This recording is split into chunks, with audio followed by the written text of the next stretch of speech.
नमस्कार साथियों, आज की वीडियो है बहुत ही इंटरेस्टिंग होने वाली है।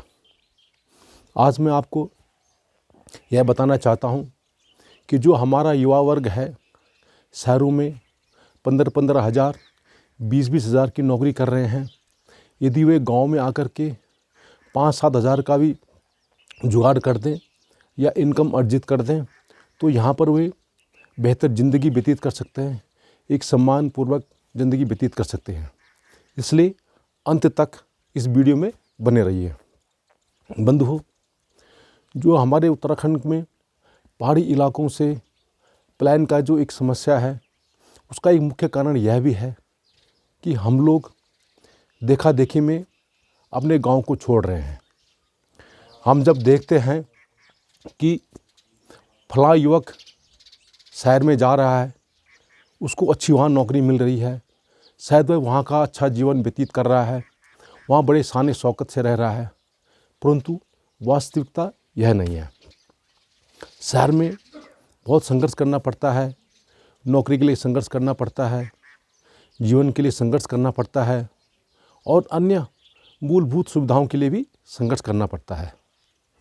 एक समय ऐसा था जब हमारे जो पुराने लोग थे वो गांव से शहर में जाते थे और वहाँ जाकर के वो सरकारी ऑफिसों में, कैंटीन में, डिपार्टमेंट लग जाते थे, क्लास 4 की नौकरी में लग जाते थे। और उससे क्या एक फ़ायदा होता था कि उन्हें वहाँ क्वार्टर मिल जाता था और एक रहने की सुविधा मिल जाती थी। और इसके अलावा उस समय एक जॉब की सिक्योरिटी होती थी, यह पेंशनेबल जॉब होता था, तो एक सम्मान वाली जो नौकरी होती थी। परंतु अब समय बदल गया है। अब नई भर्तियां नहीं की जा रही हैं।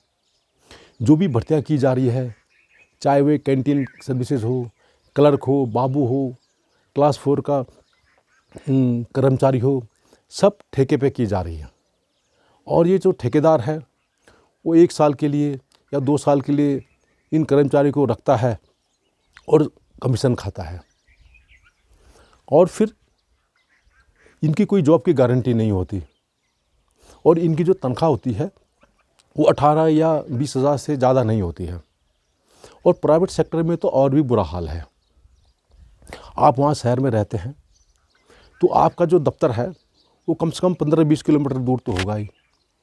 वहाँ पर आप या तो बस से जाएंगे, मेट्रो से जाएंगे या अन्य वाहन से जाएंगे, तो उस पर खर्च करना पड़ेगा।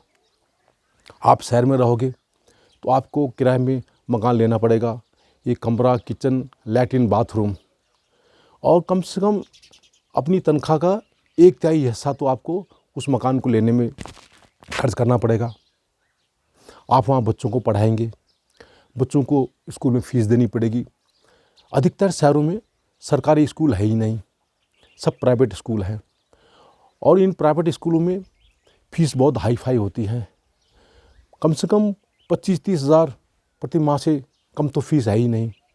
जो गए गुजरे स्कूल हैं उसमें भी 8-8, 10-10 हज़ार रुपये की फ़ीस है, तो इतनी बड़ी फ़ीस आपको वहन करना पड़ेगा। जबकि सरकारी स्कूलों में अच्छे टीचर होते हैं, क्वालिफाइड टीचर होते हैं, पीजीटी, टीजीटी, बीएड, एमएड होते हैं और अच्छी पढ़ाई कराते हैं। अगर आप शहर में रहते हैं तो आपको साग, सब्जी, राशन, पानी इत्यादि खरीदना पड़ेगा। वहाँ हर चीज़ पैसे से खरीदी जाती है। आजकल महंगाई का ज़माना है, तेल की कीमत बहुत बढ़ गई है, राशन की कीमत बहुत बढ़ गई है, आटे की कीमत बहुत बढ़ गई है। इस तरह से इस महंगाई के जीवन में आपको संघर्ष करना पड़ेगा। आप शहर में रहते हैं तो वहाँ पे आपको पानी के लिए लाइनों में खड़ा होना पड़ेगा। कई तो मतलब टैंकर आते हैं, उस टैंकर से 1-1, 2-2 बाल्टी पानी मिलता है। और कहीं पर सरकारी टैप में बर्तनों की भारी भीड़ होती है, आपको पानी लेने के लिए संघर्ष करना पड़ता है। बिना बिजली के आप वहाँ रह ही नहीं सकते। कहीं कहीं ऐसी जगह हैं जहाँ पर 4-4 घंटे लाइट चली जाती है और बिना बिजली के आप वहाँ पंखा नहीं चला सकते, बिना एसी के आप वहाँ जीवन व्यतीत नहीं कर सकते। तो इसकी आपको अभी एक्स्ट्रा खर्चा करना पड़ेगा। इससे अच्छा यदि आप गांव में आते हैं, यदि आप यहाँ पर 7-8 हज़ार का जुगाड़ कर लेते हैं तो यहाँ पर आप बेहतर ज़िंदगी जी सकते हैं। गांव में आएंगे तो आपका जो दादा परदादाओं का जो मकान बना होगा, जो 4-4 कमरों का, 6-6 कमरों का होगा, यहाँ पे आराम से रह सकते हैं। आपके कम से कम 5-7 या 8-9 खेत तो होंगे ही। वो अलग बात है कि अब वो खाली हो चुके होंगे या बंजर हो चुके होंगे। इनको दोबारा से आबाद करके आप आसपास के 1-2 खेतों में साग सब्जी, लहसुन या छोटी मोटी सब्जी उगा सकते हैं, जिससे आप अपनी सब्जी की आपूर्ति कर सकते हैं।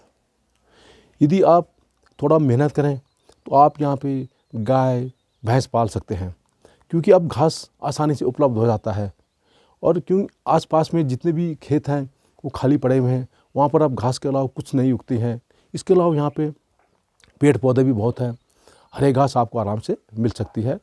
और दूध आप अपने लिए इस्तेमाल कर सकते हैं, साथ साथ अन्य लोगों को भी दूध बेच सकते हैं। यदि आप गांव में रहते हैं तो 7-8 खेतों में आप यहाँ पे मिर्च लगा सकते हैं, अदरक लगा सकते हैं, हल्दी लगा सकते हैं और अपनी आय अर्जित कर सकते हैं। मिर्च है वो पिछले दिनों में 1000-1200 रुपये किलो बिकी है। इस तरह यहाँ काफ़ी इनकम जनरेट हो सकती है। हल्दी को और अदरक को तो बंदर, लंगूर या अन्य जानवर भी नहीं खाते हैं। यदि आप और ज़्यादा मेहनत करना चाहते हैं तो 10-12 आप बकरियां को पाल सकते हैं। एक बकरी कम से कम 14-14 हज़ार की बिक रही है और एक बकरी है साल में 2 बच्चे देती है। तो आप साल भर में लाखों रुपए इनकम जनरेट कर सकते हैं। यहाँ पर आप सरकारी स्कूल में अपने बच्चों को पढ़ा सकते हैं। उत्तराखंड में समस्या यह है कि लोग गांव छोड़ के शहर की तरफ जा रहे हैं, तो उसी हिसाब से स्कूल में बच्चों की कमी आ रही है और एक स्कूल में 7-7, 8-8 बच्चे पढ़ रहे हैं। अब क्या है, सरकार इन स्कूलों को बंद करने जा रही है, क्योंकि 7-7, 8-8 बच्चों के लिए 1-1, 1.5 लाख रुपए में मास्टरों को भर्ती करना या जो भोजन माताओं की भर्ती करना या आंगनबाड़ी के कर्मचारियों की भर्ती करना कोई औचित्य नहीं है। यदि आप गांव में आते हैं, अपने बच्चों को इन सरकारी स्कूल में पढ़ाते हैं, तो इससे क्या होगा कि स्कूल में छात्रों की संख्या बढ़ेगी और यहाँ पर जो है यहाँ पे जो मास्टर हैं उनकी नौकरी बनी रहेगी, यहाँ पर जो भोजन माता है उनकी नौकरी बनी रहेगी, यहाँ पे जो आंगनबाड़ी के कर्मचारी उनकी नौकरी बनी रहेगी और इससे आपके बच्चे भी कम फीस पर आराम से पढ़ सकते हैं। और सरकारी स्कूल में पढ़ाई बहुत अच्छी होती है। मैं पहले भी बता चुका हूँ कि सरकारी स्कूल में PGT, TGT, BEd, MEd qualified teacher होते हैं और अच्छी पढ़ाई कराते हैं। इन गांव में रह कर के आप जैसे मशरूम उगा सकते हैं, मशरूम से काफ़ी अच्छा एक सब्ज़ी होती है, अपनी इनकम जनरेट कर सकते हैं। इस तरह से यहाँ पॉली हाउसेस बना करके सब्ज़ी उगा सकते हैं, मार्केट में बेच सकते हैं।